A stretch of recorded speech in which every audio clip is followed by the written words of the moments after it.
دوسرے مذاہب کے بارے میں بات بالکل نہیں کروں گا، بلکہ بات کروں گا سویلائزیشنس کے بارے میں کہ عورتوں کا کوئی حق ہوتا ہے. ایسا کانسیپٹ تھا ہی نہیں ان کے پاس. تو وہ عورت کو پاک مخلوق سمجھتے نہیں تھے بلکہ وہ ناپاک مخلوق مانتے تھے.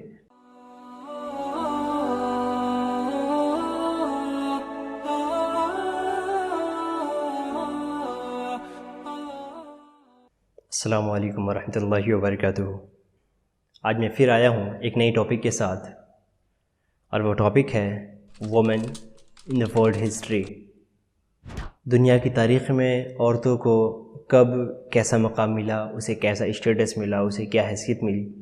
اور اسے کمپیریزن میں اسلام کے بارے میں بات کریں گے کہ اسلام نے عورتوں کو کیا اسٹیٹس دیا ہے. میں دوسرے مذاہب کے بارے میں بات بالکل نہیں کروں گا، بلکہ بات کروں گا سویلائزیشنس کے بارے میں کہ کس سویلائزیشن میں کس دور میں کیا ٹریڈیشن رہا، کیا کلچر رہا، عورتوں کو کیا چیزیں دی گئی ہیں. تو سب سے پہلے اسٹارٹ کرتے ہیں ہم گریک سویلائزیشن سے. اگر آپ نے اس کے بارے میں اسٹڈی کیا ہوگا تو آپ جانتے ہوں گے کہ یہ 1200 BCE سے لے کر کے 323 BCE تک چلی ہے. اس سویلائزیشن میں حال یہ تھا کہ جب ہم بولتے ہیں عورتوں کا حق، ویمن رائٹ، تو یہ ورڈ اس زمانے میں بولنا بڑا شرمناک سمجھا جاتا تھا کہ عورتوں کا کوئی حق ہوتا ہے. ایسا کانسیپٹ تھا ہی نہیں ان کے پاس.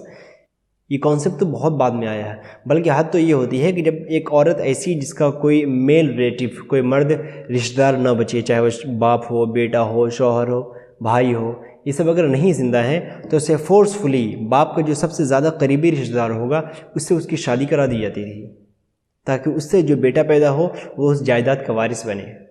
اور آگے ہم چلتے ہیں، بات کرتے ہیں بیبیلونین سویلائزیشن کے بارے میں. یہ سویلائزیشن بھی 1895 BCE سے لے کر کے 539 BCE تک چلی ہے. اس کا حال یہ تھا کہ اس میں لوگ اپنی اپنی عورتوں کو، بیویوں کو بازار میں لے جاتے تھے، اور وہاں پر کچھ مرد حضرات آتے اور عورتوں کو دیکھتے، ایک ایک کو کھڑا کرتے، جو انہیں زیادہ اٹریکٹیو لگتی، جو زیادہ اچھی لگتی، اسے خرید لیتے اور لے کے چلے جاتے تھے. جو میں بات خریدنے کی کر رہا ہوں تو ہو سکتا ہے آپ کے ذہن میں بات ہے یہ بات سلیبس کے بارے میں ہو رہی ہے کہ سلیبس کو بہت بعد تک خریدا گیا ہے، بہت بعد تک بیچا گیا ہے. لیکن میں آپ کو بتاؤں کہ یہ بات سلیبس کے بارے میں نہیں ہو رہی ہے، بلکہ یہ آزاد عورتیں ہوتی تھیں، کسی کی بیوی ہوتی تھی، کسی کی ماں ہوتی تھی. ان کا حال یہ تھا. اور اس سے بھی بدتر حال اس وقت ہوا جب پرشینس نے اس سویلائزیشن پہ قبضہ کر لیا. تو اس وقت جب ان کے پاس پیسے نہیں بچے، مال و دولت نہیں بچے، تب ان لوگوں نے اپنی بیٹی تک کو غلط راہ پہ ڈال دیا کہ اس سے جو انکم آئے گی اس کے ذریعے وہ جا کر عورت کو خریدیں گے. اتنا برا کانسیپٹ عورت کو لے کر ان کے ذہن میں تھا. اور آگے چلتے ہیں، اینشینٹ ایجپٹ سویلائزیشن. یہ 3100 BCE سے لے کر کے 30 BC تک چلی ہے. بڑا ایک مشہور ہسٹورین گزرا ہے، ہیروڈوٹس. اس کا کہنا ہے کہ ایجپشینس کو الاؤ نہیں تھا کہ وہ کسی ہولی پلیس پر، کسی مقدس جگہ پر، مقدس مقام پر عورت سے بات کر لے. اگر کسی نے عورت سے بات کر لی تب اس کے لیے اسے یہ اجازت نہیں تھی کہ وہ مندر میں جو عبادت گاہ جو ہوتی تھی ان کی، اس میں وہ داخل ہو جائیں. اگر انہیں مندر میں جانا ہوتا تو واپس جاتے، نہاتے، پھر واپس آتے.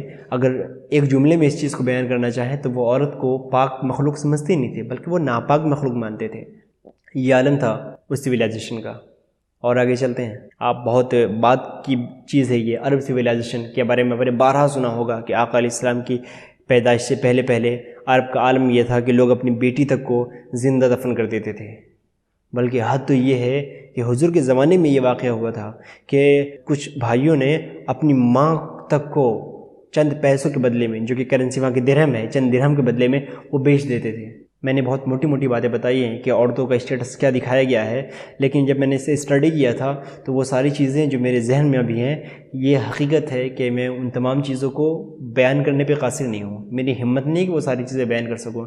ہسٹری پڑھی تو آپ کو پتہ چلے گا، لیکن ان تمام چیزوں کو ایک جملے میں میں سمیٹنا چاہوں گا اس طور پر کہ اگر آج کی ڈیٹ میں ایک بہت زیادہ ظالم انسان، بہت زیادہ کرول انسان ایک جانور پر حد درجہ کرولٹی اور ظالمیت دکھائے تو اس سے بھی زیادہ برا حال اس زمانے میں عورتوں کا تھا. جس حد تک آپ سوچ سکتے ہیں اس حد تک آپ سوچیں یا پھر اسے اسٹڈی کریں تو کوئی حقیقت آپ کے سامنے آئے گی.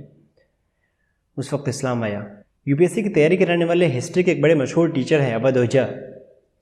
ان کا ایک سینٹینس مجھے بڑا پیارا لگتا ہے. وہ کہتے ہیں کہ جب پوری دنیا میں اندھیرا تھا تب محمد صاحب لیمپ لے کر کے آئے اسلام. یہ ان کا سینٹینس ہے. یہ حقیقت ہے کہ اس وقت پوری دنیا میں ہر طرف اندھیرا تھا، تب حضور ہدایت کا چراغ لے کر کے سامنے آئے دنیا کے۔ پھر وہ لوگ جو اپنی بیٹی کو زندہ دفن کر دیا کرتے تھے، ان کے ذہن میں یہ بات بٹھا دی کہ وہ تمہارے لیے اللہ کی رحمت ہے، وہ میدان محشر میں شفاعت کا ذریعہ بنیں گی۔ وہی قوم جو اپنی ماں تک کو بیچنے میں جھجک محسوس نہیں کرتے تھے، انہیں یقین دلایا، ان کے دل میں یہ بسایا کہ انہی ماؤں کے قدموں کے نیچے جنت ہے۔ اسلام ایسے ریولیوشن لے کر کے آیا۔ پھر اس کے بعد پھر یہ الزام لگانا کہ اسلام آزادی چھین لیتا ہے، اسلام پابندی لگاتا ہے، بڑی عجیب سی بات ہے۔ ہو سکتا ہے کہ کوئی شخص کہے کہ یہ اس زمانے کی بات تھی، اب ایسا نہیں ہے، لیکن ابھی کے حساب سے آزادی نہیں مل رہی ہے۔ تو میں ایک بات کہوں گا کہ اگر ایک انسان سوسائڈ کرنا چاہتا ہے اور اسلام سے سوسائڈ کرنے کی اجازت نہیں دیتا، تو کوئی بھی شخص یہ بات نہیں کہے گا کہ اسلام نے اسے سوسائڈ کرنے کا حق چھین لیا ہے، اسے آزادی نہیں دی ہے۔ بڑی عجیب سی بات ہے یہ۔ بلکہ اگر آپ انسان ہیں تو آپ 100% آزاد نہیں ہو سکتے ہیں۔ یہ انسان ہونے کا تقاضا ہے کہ آپ کسی نہ کسی کے ماتحت میں رہیں۔ اگر آپ کسی ملک میں رہ رہے ہیں، وہاں کا سنویدھان ہے، وہاں کا قانون ہے، آپ ہر جگہ کسی نہ کسی کنٹری میں ہیں، آپ کے لیے آزادی بالکل نہیں ہے، کیونکہ آپ انسان ہیں۔ اور اسلام نے جتنی بھی پابندیاں لگائی ہیں، چاہے وہ مرد کے لیے ہوں چاہے وہ عورتوں کے لیے ہو، یہ بات حقیقت ہے۔ جب اگر ڈیپ میں جا کے آپ سمجھیں گے اسے تو پتہ چلے گا، ڈیپتھ چیخ کے بتائے گی کہ وہ ساری چیزیں آپ کی بھلائی کے لیے ہیں، وہ ہر جگہ پر آپ کے لیے بہتری ہے۔ ضرورت ہے سمجھنے کی، ضرورت ہے سوچنے کی۔ السلام علیکم ورحمۃ اللہ۔